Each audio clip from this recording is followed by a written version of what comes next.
बिस्मिल्लाहिर्रहमानिर्रहीम। अस्सलाम वालेकुम। मैं हूं ज़फ़र मलिक। आप देख रहे हैं यूट्यूब और फेसबुक चैनल ZM न्यूज़। नाज़रीन, जो हुकूमत की जानिब से तरमीमी बिल आज पेश होना था वो एक दफ़ा फिर उसको रोक दिया गया है,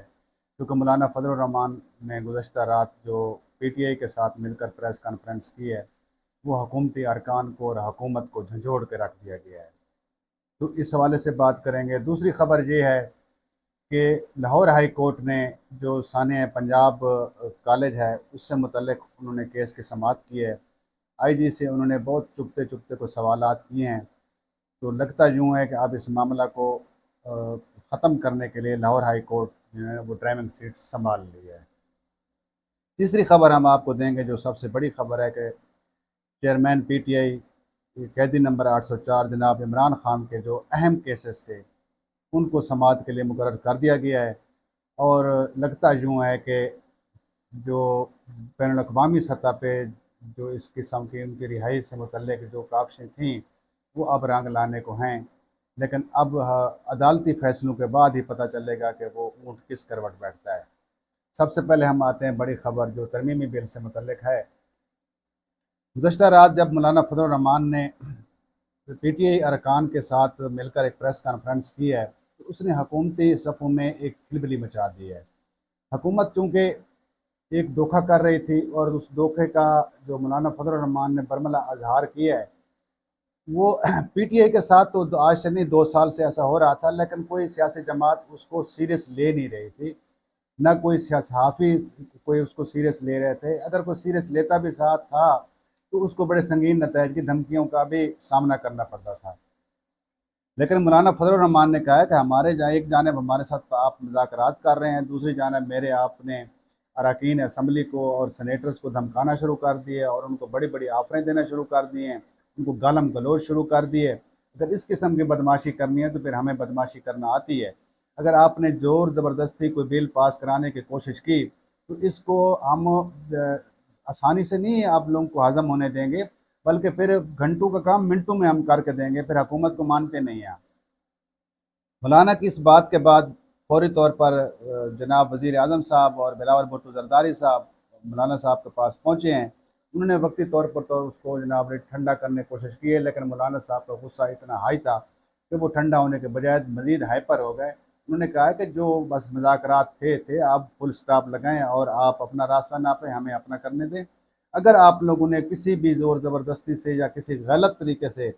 आईनी तरमीम का रास्ता अपनाया तो फिर उसके नताइज संगीन होंगे। गुज़श्ता रोज़ जो सेनेट के अंदर हुआ वो जो BNP की जो एक सेनेटर्स हैं नसीमा एहसान साहबा, उसने से तो बात ही नहीं हो सकी। वो बेचारी रोने को आ गई और पूरा सेनेट का जो माहौल था अफसरदा हो गया। उन्होंने भी ये कहा है कि अगर आप लोगों ने हमसे वोट लेना है तो किसी मुज़ाकरात से हमारे लीडरान से बात करें। हमारे लीडर इस टाइम मौजूद नहीं हैं, लेकिन आप उनसे बात करने के बजाय मुझे डायरेक्ट आप थ्रेट देना चाह रहे हैं। तो वो ये बात करते हुए वो इतनी आपदीदा हुई तो उससे बात ही नहीं हुई। इसके बाद JUIF के कामरान मुर्तज़ा साहब ने माइक संभाला तो उन्होंने कहा कि जी ये सीरियस मैटर है और बिलखसूस बलूचिस्तान के जो सेनेटर्स हैं और MNAs हैं उनके ऊपर ये प्रेशर दिया जा रहा है। तो हमें ऑलरेडी बलूचिस्तान ज़ख्मी ज़ख्मी लगता है, तो फिर आप उनको मज़ीद ज़ख्मी कर रहे हैं तो इसके सीरियस कॉन्सिक्वेंसेस होंगे। आप इस किस्म की तरमीम से बाज़ आएँ। हाँ, अगर वोट लेना चाहते हैं, कुछ लो कुछ दो की पॉलिसी अपनाओ, लेकिन इस तरह नहीं है कि आप अवामी हकूक़ के ऊपर शब खून मार के आप कहें कि जनाब हमने तो अपने अपने हुकूमत को तूल देने के लिए सारा कुछ ही आप हज़म कर जाएँ या मिलियन मेट कर दें, तो ऐसा हम किसी सूरत नहीं होने देंगे। ये जो 2 सेनेट के अंदर 2 अरकान असम्बली जो कि हमेशा के लिए हुकूमत के हाँ में हाँ मिलाते थे, बिलखसूस JUIF और BNP अख्तर मेंगल ग्रुप,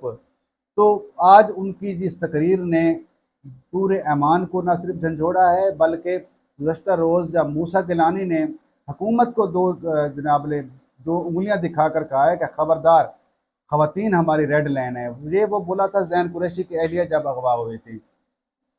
तो अब हुकूमत को समझ आ गई है कि अगर हमने औखे सौखे करके ये तरमीम पास कर भी ली तो ये हमेशा के लिए हमारे ऊपर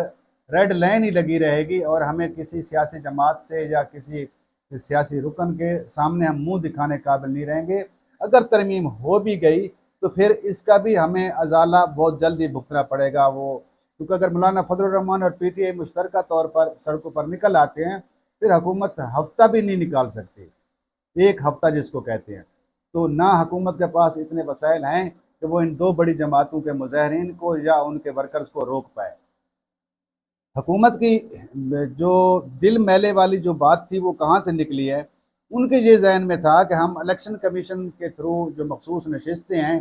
چلو اس کو قربانی کا بکرا الیکشن کمیشن کو بناتے ہیں، تو اس جو مخصوص نشستوں کا نوٹیفیکیشن ہم اپنی طرف کرتے ہیں اور ہم فی الفور اس کا عینی ترمیم پاس کر دیں گے، باقی جو 8 ججز والا فیصلہ ہے ہم اس کو ہوا میں اڑائیں گے، جہاں تک یہ آگے اس کو ہم کر سکے کرتے رہیں گے، نہیں تو اس کے جو کانسیکوینسز ہوں گے یا جو اس کے خطرات منڈلائیں گے وہ الیکشن کمیشنر کے اوپر یا الیکشن کمیشن کے اوپر منڈلائیں گے، تو ہمارا اس کے اندر کوئی قصور نہیں ہوگا، ہمارا ترمیم پاس ہو جائے گی۔ لیکن یہ منصوبہ بھی اب ان کا ملیا میٹ ہو گیا ہے۔ الیکشن کمیشن کا جس ٹائم میں یہ بھی لاگ کر رہا ہوں اس ٹائم بھی ایک بہت بڑا اجلاس شروع ہے، لیکن لگتا نہیں ہے کہ الیکشن کمیشن آف پاکستان ان کو مخصوص نشستیں ایسے جھولی میں ڈال کے دے دے گا، کیونکہ already election commission of Pakistan اسی کی تشریح کے سلسلے میں دوسری بار وہ سپریم کورٹ گیا ہوا ہے۔ اگر وہ سپریم کورٹ نہ جاتا تو تب وہ کہہ سکتا تھا کہ جی اسپیکر قومی اسمبلی نے ہمیں لیٹر لکھا ہے، اس لیٹر کے جواب میں چونکہ سپریم کورٹ پارلیمنٹ سپریم ادارہ ہے تو ہم نے انہوں نے نیا ایک آرڈیننس پاس کیا، اس کے پیش نظر ہم نے ان کو سیٹیں دی ہیں۔ چونکہ اسپیکر کا لیٹر بعد میں آیا، پہلے election commission of Pakistan supreme court چلا گیا، اب سے سینئر وکلاء کے مطابق وہ ایسا کبھی بھی نہیں کر سکتا کہ وہ ان پہ جھولی میں یہ مخصوص نشستیں ڈال دے۔ اگر ڈالے گا تو وہ سیدھی آرٹیکل 6 ہے، اور آرٹیکل 6 کا سامنا صرف چیف الیکشن کمیشنر نہیں پورے الیکشن کمیشن کا ان کو سامنا کرنا پڑے گا۔ سینئر وکلاء جو ہیں حامد خان ہیں یا دیگر علی احمد کردہ ہیں یا دیگر جو اہم وکلاء ہیں، انہوں نے آج اسٹیٹ فارورڈ پریس ٹاک کے ذریعے حکومت کو تنبیہ کی ہے، بڑے سخت الفاظ میں کہا ہے کہ خبردار اگر آپ نے جسٹس منصور علی شاہ کو سپر سیڈ کر کے کسی اور جسٹس کا بطور چیف جسٹس نوٹیفیکیشن نکالا تو اس کا انجام بھی بہت بھیانک ہوگا، کیونکہ وہ سمجھتے ہیں کہ اس ٹائم جو موجودہ جو چیف جسٹس ہیں سینیرٹی بیسس پر وہ منصور علی شاہ صاحب ہیں اور اسی کا ہی نوٹیفیکیشن چاہیے۔ اگر اس کا نوٹیفیکیشن نہ نکالا گیا تو ہم جو ہے نا یہ کسی اور راستے پہ چل پڑیں گے جو پھر حکومت اس کو افورڈ نہیں کر پائے گی۔ اب ناظرین ہم آتے ہیں آخری خبر جو سب سے بڑی خبر ہے، جناب عمران خان صاحب کا جو 190 بلین والا جو کیس تھا القادر ٹرسٹ والا،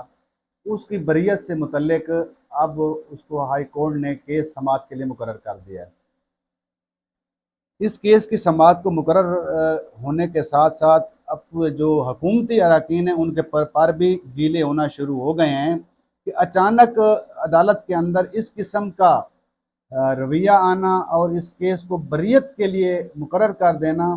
یہ کوئی اچنبے کی بات نہیں ہے، یہ بلکہ ایک سیریس میٹر ہے۔ ہو سکتا ہے کہ یہ جو آئی تھی ہماری ایس سی او اس کے اوپر ہمارے دوست ممالک جو تھے انہوں نے بھی کوئی لابنگ کی ہو، لیکن یہ حکومتی خدشات ہیں تو یہ کیس جو ہے نا یہ مقرر کیا گیا ہے۔ لیکن دیکھنا یہ ہے کہ اگر عمران خان صاحب کو اس میں بریت ملتی ہے تو پھر عمران خان صاحب کو تو وہ جیل میں رکھ نہیں سکتے، کیونکہ باقی کیسز اس کے پر ہیں نہیں، آلریڈی وہ بیل آؤٹ ہو چکے ہیں، صرف یہی کیس تھا جس کے اوپر ان کی بیل ہونا باقی تھی۔ لیکن ایک سینئر وکیل کے مطابق انہوں نے کہا کہ جی ہو سکتا ہے یہ بھی کہ یہ جو بشرا بی بی اور عمران خان صاحب ہیں، عمران خان صاحب کو کچھ دن اور جیل میں رکھیں،